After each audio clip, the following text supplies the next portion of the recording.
बिस्मिल्लाहिर्रहमानिर्रहीम। इससे पहले कि हम चिट्ठी या दरखास्त लिखें, उससे पहले हम जानें कि पिछले सबक में हमने ये जाना कि खतूत की 3 किस्में हैं, निजी या ज़ाती खतूत, दफ्तरी या सरकारी, और तीसरा जो है वो कारोबारी है। अब निजी खतूत जो है इसकी किस्में हैं।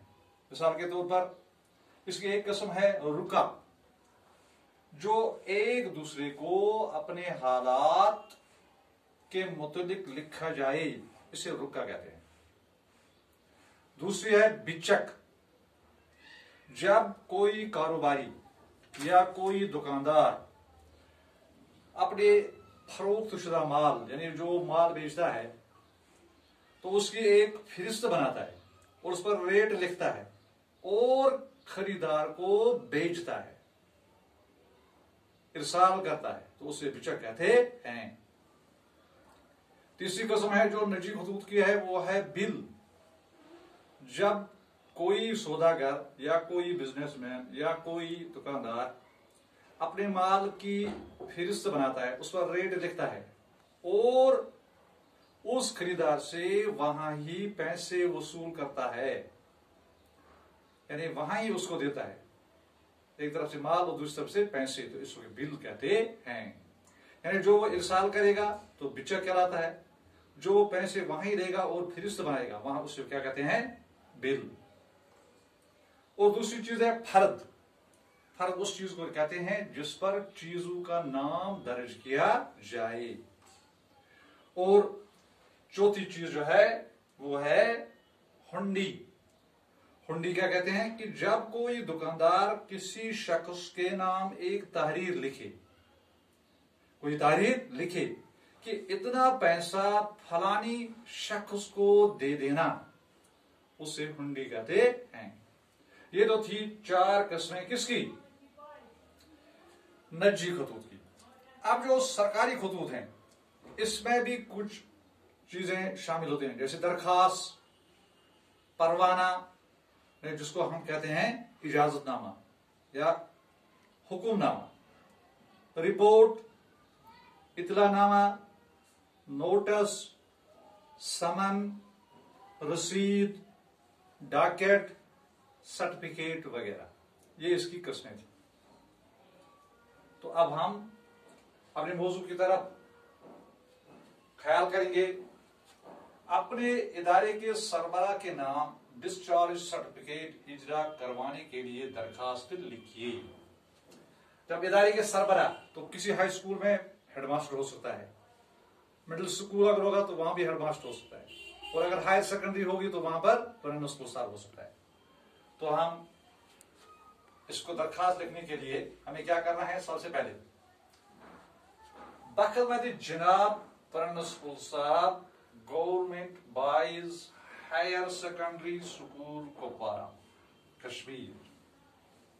और अगर इम्तिहान में होगा तो बेहतर है कि जो कुपवारा और कश्मीर है ये नहीं लिख पाएंगे, क्योंकि ये मार्क ऑफ आइडेंटिफिकेशन बन जाता है।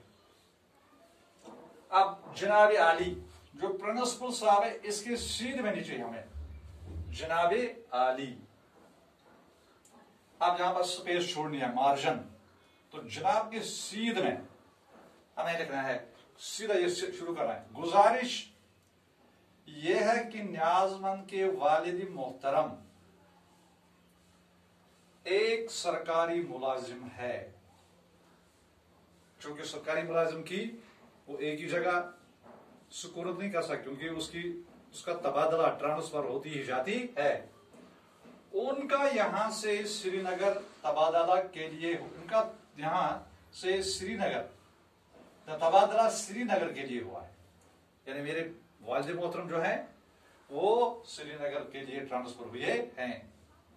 घर के तमाम अफराद उनके साथ जा रहे हैं और मैं यहां तन्हा रहकर अपनी तालीम जारी न रख सकता हूं, क्योंकि जब घर के माँ, बहन, भाई सब के सब अफराद उसके साथ चले जाते हैं तो मैं यहाँ पर स्कूल में अपनी तालीम जो है तनहा रहकर जारी नहीं रख सकता हूँ, इसलिए न्याजमंद के हक में डिस्चार्ज सर्टिफिकेट इजरा करने की नवाजिश फरमाएं। और तहरीर तारीख 28 जुलाई 2020 सन्ना ईस्वी।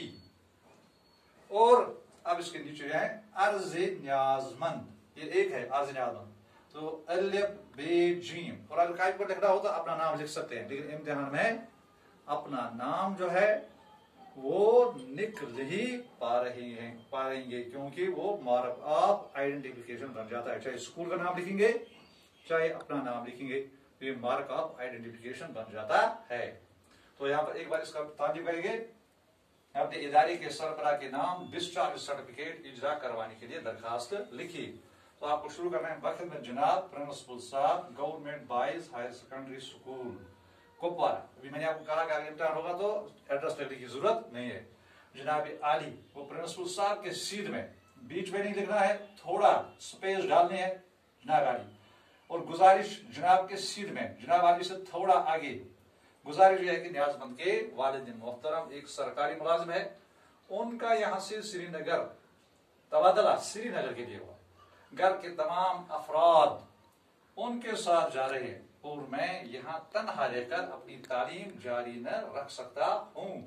तो इसलिए तो गुजारिश के सीध में इसलिए न्याजमंद के हक में डिस्चार्ज सर्टिफिकेट इजरा यानी इशू करने की नवाजिश फरमाएं।